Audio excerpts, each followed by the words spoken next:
Yes, semifinal নিশ্চিত Real মাদ্রিদের। অসাধারণ একটি ম্যাচ হয়েছে।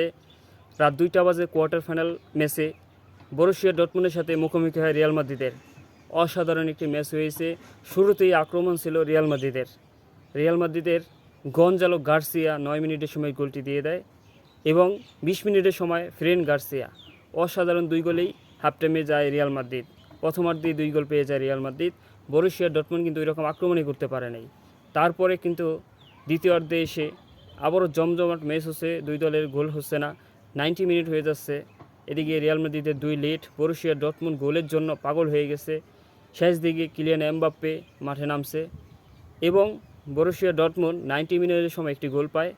তখনই কিলিয়ান এমবাপ্পে তার অসাধারণ ম্যাজিকে আরেকটি গোল, অসাধারণ দেখার মতো একটি গোল ছিল এবং 3 গোলে এগিয়ে যায় রিয়াল মাদ্রিদ।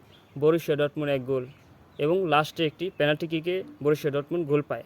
যাই হোক, ম্যাচটি শেষ হয় 3-2-এ। রিয়াল মাদ্রিদ নিশ্চিত করলো সেমিফাইনালে মাঠে নামছে পিএসজির সাথে। পিএসজি কিন্তু খুবই ফর্মে রয়েছে। জমজমাট একটি ম্যাচ হতে যাচ্ছে রিয়াল মাদ্রিদ এবং পিএসজি 10 তারিখ 1টা বাজে। ফিফা ক্লাব বিশ্বকাপের দুর্দান্ত সেমিফাইনাল ম্যাচটি হবে রিয়াল এবং পিএসজির ম্যাচটি। আশা করি রিয়াল মাদ্রিদ ফেভারিট হয়ে নামবে, পিএসজিকে হারাবে, তারপরেও কিন্তু ম্যাচটা জমজমাট হবে।